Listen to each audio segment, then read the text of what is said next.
मुंबईला लुटणारा रेहमान डकेत कोण हे सर्वांना माहिती। एकनाथ शिंदेंचा उद्धव ठाकरेंवर अप्रत्यक्षपणे निशाणा, मात्र मुंबईला वाचवणारी माहितीच धुरंधर, शिंदेंचं वक्तव्य। आपल्या हक्काची मुंबई अनाकोंडा गिळायला निघाला, अनाकोंडाच्या ऐवजी गांडुळाची औलाद उत्तर देते। उद्धव ठाकरेंचा पुन्हा एकदा अमित शहांसह शिंदेंवर जोरदार निशाणा। मुंबई महाराष्ट्रापासून तोडली जाईल अशी शंका अडू नये, मुंबई काल आज आणि उद्या महाराष्ट्राचीच, चंद्र सूर्य असेपर्यंत मुंबई महाराष्ट्रातच राहणार, सभागृहातून मुख्यमंत्री फडणवीसांचं आश्वासन। मुंबई बाहेर गेलेल्या मराठी माणसाला पुन्हा मुंबईत आणणार, बाळासाहेबांच्या जन्मशताब्दीनिमित्त मुंबईकरांसाठी योजना आणू, बाळासाहेबांच्या चरणी योजना पुष्प अर्पण करू, उपमुख्यमंत्री एकनाथ शिंदेंची घोषणा। 2 वाजेपर्यंत सभागृह चालवलं, पण काही लोक 2 तासही बसले नाहीत। उपमुख्यमंत्री शिंदेंकडून नाव न घेता उद्धव ठाकरेंवर टीका, संपूर्ण अधिवेशनात विरोधकांचा एकच सूर, विरोधी पक्षनेता हवा असाही निशाणा। तिजोरीमध्ये खूप पैसे नाहीत, पण महाराष्ट्राची अर्थव्यवस्था भक्कम, 2030 पर्यंत $1 ट्रिलियन टप्पा गाठणार, फडणवीसांचा निर्धार, तर 1 जुलैपर्यंत कर्जमाफी संदर्भात पुढील धोरण जाहीर करू, फडणवीसांकडून स्पष्ट। गडचिरोलीमध्ये विमानतळ तयार करण्याची योजना, अमरावतीमध्ये पायलट प्रशिक्षण अकादमी सुरू करणार, आशियातील सर्वात मोठी हवाई प्रशिक्षण संस्था असेल, मुख्यमंत्री फडणवीसांची घोषणा। मस्साजोग प्रकरणामध्ये 8 आरोपींना अटक, फरार आरोपी कृष्णा आंधळेचा शोध सुरू, संतोष देशमुखांच्या कुटुंबियांना न्याय देणारच, सभागृहातून शिंदेंची ग्वाही। निवडणुकांसाठी सरकारी तिजोरीमधला पैसा काढण्यासाठी सरकारनं अधिवेशन घेतलं, ठाकरेंचे शिवसेनेचे नेते भास्कर जाधव यांची सरकारवर टीका, तर इलाका भी हमारा धमाका भी हमारा असं उपमुख्यमंत्र्यांचं भाषण होतं, सचिन अहिर यांचं उत्तर।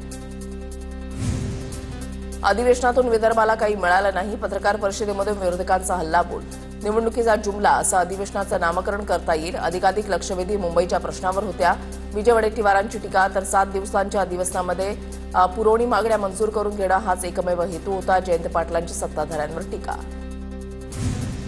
राज ठाकरेंना सोबत घेणं उद्धव ठाकरेंची मोठी चूक, ठाकरे बंधू एकत्र आल्यानं उद्धव ठाकरेंचं नुकसान होणार आहे, केंद्रीय राज्यमंत्री रामदास आठवलेंचं वक्तव्य, ठाकरे बंधूंच्या एकीमुळे महायुतीला नॉन मराठी मतं मिळणार असल्याची प्रतिक्रिया। तोडाफोडा आणि राज्य करा अशी भाजपची नीती, ठाकरेंचे माजी खासदार उन्मेष पाटलांची भाजपवर टीका, भाजप निवडणूक लढवत नाही, फसवणूक करताय, उन्मेष पाटलांचं वक्तव्य। मोहन भागवत, गोळवलकर आणि आरएसएसची विचारधारा देशाला वाचवू शकत नाही, भारताला स्वातंत्र्य मिळालं तेव्हा मोदीजींचा जन्मही झाला नव्हता, काँग्रेस अध्यक्ष मल्लिकार्जुन खरगेंची टीका। बॅलेट पेपरवर निवडणुका झाल्यास भाजप कधीच जिंकणार नाही, काँग्रेस नेत्या प्रियंका गांधींची भाजपवर टीका, बिहारमध्ये एसआयआर करून 65 लाख मतदारांची नावं कापली, प्रियंका गांधींचा आरोप। बेपत्ता लहान मुलांचा शोध घेण्यासाठी ऑपरेशन मुस्कान मोहिमेअंतर्गत 41,193 लहान मुलांचा तर 4,907 महिलांचा शोध घेतला, तसंच 1,364 बालकांचा शोध घेण्यात आल्याची मुख्यमंत्री फडणवीसांची माहिती। जयंत पाटलांच्या हजामत शब्दावरून नाभिक संघटना आक्रमक, माफी न मागितल्यास जयंत पाटलांना काळं फासू, महाराष्ट्र नाभिक महामंडळाचे अध्यक्ष सयाजी झुंजार यांचं वक्तव्य।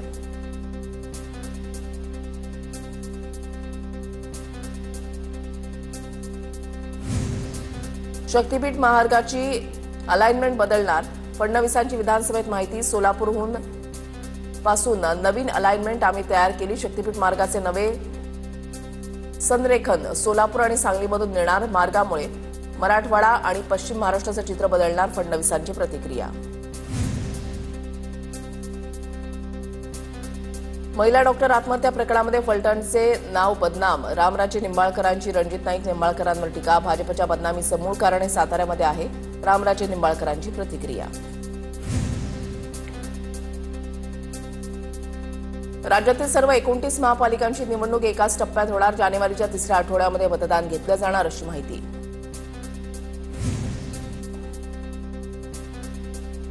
आरपी आठवले गट मुंबई, सांगली, मिरज, कुपवाडा महापालिकेची निवडणूक लढवणार, रामदास आठवलेंनी महायुतीकडे मुंबईत 16 तर सांगलीमध्ये 6 जागा मागितल्या।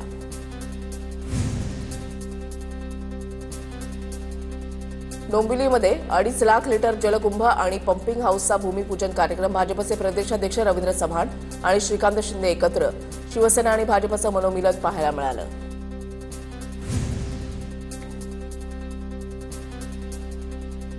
धुळे महापालिका निवडणूक, शिंदेंची शिवसेना स्वतंत्र लढवण्याची तयारीत, सन्मानपूर्वक जागा न मिळाल्यास स्वतंत्र लढण्याचा शिंदेच्या शिवसेनेच्या मेळाव्यात निर्धार.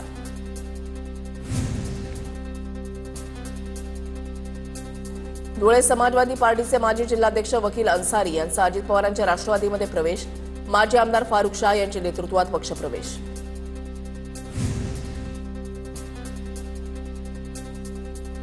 जळगावात महापालिकेच्या जागांवरून महायुतीमध्ये मतभेद. भाजप, शिवसेना, शिंदे गट आणि राष्ट्रवादी अजित पवार गट यांच्यामध्ये जुंपली. भाजपचा महापौर पदावर दावा तर समाधानकारक जागा न मिळाल्यास स्वबळावर लढण्याचा शिंदेच्या शिवसेनेचा इशारा.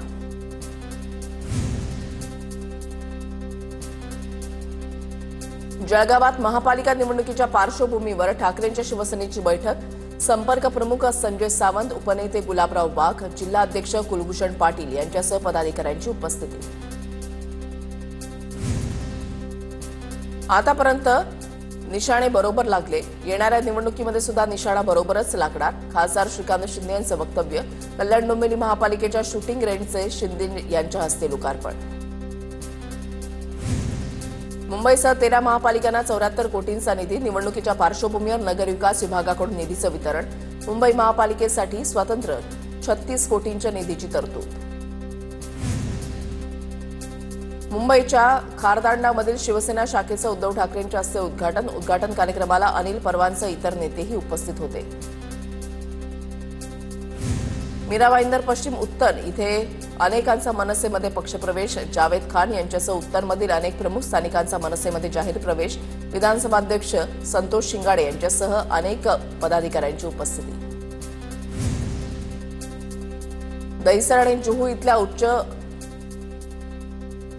वारंवारता रडारचं गोराई इथे स्थलांतर. दहिसर जुहू परिसरातील पुनर्विकासाला गती मिळणार. लाखो लोकांच्या घराचं स्वप्न पूर्ण होणार. राज्यमंत्री मुरलीधर मोहोळ यांची प्रतिक्रिया. करमाळा तालुक्यामधल्या केम इथल्या साठवण तलावाचं काम निकृष्ट झाल्याचा आरोप. चौकशी करून अधिकारी आणि कंत्राटदारांवर गुन्हा दाखल करण्याची मागणी. 16 डिसेंबरला येरवडा इथल्या प्रादेशिक दक्षता आणि गुण नियंत्रण कार्यालयासमोर आंदोलन. राज्यातील 60 खेळाडूंची प्रोजेक्ट महादेवसाठी निवड. खेळाडूंना आंतरराष्ट्रीय प्रशिक्षण दिलं जाणार. राज्यातील ग्रामीण आणि शहरी भागातील प्रतिभावान खेळाडूंना व्यासपीठ देण्याचं या मोहिमेचं उद्दिष्ट. लिओनेल मेस्सीच्या कार्यक्रमानंतर मुख्यमंत्री फडणवीसांनी मुंबईकरांचे आभार मानले. मुंबईकरांनी शिस्तबद्धतेचं दर्शन घडवलं. मुख्यमंत्री फडणवीसांची एक्सवर पोस्ट. नांदेडच्या पोलीस अधीक्षक कार्यालयासमोरच रास्ता रोको आंदोलन. एका तरुणीला धमकी देणाऱ्या आरोपीला तत्काळ अटक करण्याची हिंदुत्ववादी संघटनांची मागणी. सलमान शेख याच्या विरोधात गुन्हा दाखल. नागपूरच्या पारडी परिसरात बिबट्याच्या हल्ल्यामध्ये काही जण जखमी. जखमींवर पारडी परिसरातील भवानी रुग्णालयामध्ये उपचार सुरू. मुख्यमंत्री देवेंद्र फडणवीसांनी रुग्णालयामध्ये जाऊन जखमींची विचारपूस केली. अहिल्यानगरच्या संगमनेर तालुक्यामधल्या जवळे कडलक गावामध्ये बिबट्याच्या हल्ल्यामध्ये 4 वर्षाच्या मुलाचा मृत्यू. चिमुकल्याचे नातेवाईक आणि ग्रामस्थ संतप्त. बिबट्याला ठार मारण्याचे शासनाचे आदेश. अहिल्यानगरमधील नरभक्षक बिबट्या अखेर जेरबंद. आढळा नदीकाठच्या गवतामध्ये लपलेल्या बिबट्याला बेशुद्ध करत केलं जेरबंद. सहाय्यक वनरक्षक अमरजित पवार यांची माहिती. धुळ्यामध्ये वाढलेल्या थंडीचा गहू उत्पादकांना फायदा. गव्हाचे अपेक्षित उत्पन्न येण्याची शेतकऱ्यांना आशा. धुळे जिल्ह्यामध्ये सध्या तापमानाचा पारा घसरला. गहू आणि हरभऱ्यासाठी पोषक वातावरण. गोव्याहून दिल्लीकडे जाणाऱ्या इंडिगो एअरलाईन्सच्या विमानामध्ये अमेरिकन महिलेला हृदयविकाराचा झटका. विमानातील डॉक्टर अंजली निंबाळकर यांनी सीपीआर देत महिलेचे प्राण वाचवले. सोलापुरातील 1922 साली बांधण्यात आलेला ब्रिटिशकालीन पूल अखेर इतिहास जमा. 2 क्रेन आणि 4 जेसीबींच्या साह्याने रेल्वे पूल जमीनदोस्त. 35 कोटी रुपये खर्चून नवा पूल बांधण्यात येणार. पुण्यात सुरू झालेल्या बुक फेस्टिव्हलला आज मुख्यमंत्री देवेंद्र फडणवीस भेट देणार. फडणवीसांच्या हस्ते पुस्तक प्रकाशन पार पडणार. फडणवीस स्वतः वाचन करणार असल्याची संयोजक राजेश पांडे यांची माहिती. मुख्यमंत्री देवेंद्र फडणवीस यांच्या हस्ते आज पुण्यामध्ये पेट स्कॅन सेंटरचं उद्घाटन. स्वर्गीय गिरीश बापट यांच्या नावानं पेट स्कॅन सेंटर उभारलं. पेट स्कॅन सेंटरचा गोरगरीब रुग्णांना फायदा होणार. भाजप शहराध्यक्ष धीरज घाटे यांची माहिती. गडहिंग्लजमधील संत गजानन महाराज ग्रामीण रुग्णालयामधील डॉक्टर प्रतिभा चव्हाण यांना ज्ञानज्योती पुरस्कार प्रदान. ज्येष्ठ अभिनेते मोहन आगाशे यांच्या हस्ते पुरस्काराचं वितरण. एजीएमओएस संस्थेकडून रुग्णसेवेमध्ये केलेल्या कार्याबद्दल सन्मान. सांगलीमध्ये आज मुख्यमंत्री देवेंद्र फडणवीस यांच्या हस्ते पुण्यश्लोक अहिल्यादेवी होळकर यांच्या पुतळ्याचं अनावरण होणार। उद्घाटनाच्या तयारीची आमदार गोपीचंद पडळकरांकडून पाहणी। अहिल्यानगर शहरामधील प्रोफेसर कॉलनी चौकामध्ये छत्रपती संभाजी महाराजांच्या पुतळ्याचं उद्या अनावरण। पालकमंत्री राधाकृष्ण विखे पाटील, सुजय विखे, जिल्हाधिकारी पंकज आशिया उपस्थित राहणार। आमदार संग्राम जगताप यांची माहिती। पुणे महापालिका खडकवासला ते हडपसर मेट्रो जाळी 66 ठिकाणी उड्डाण पूल फोडणार। पालिकेच्या प्रस्तावाला स्थायी समितीची मंजुरी, मात्र महापालिकेच्या नियोजनावर नागरिकांकडून प्रश्नचिन्ह।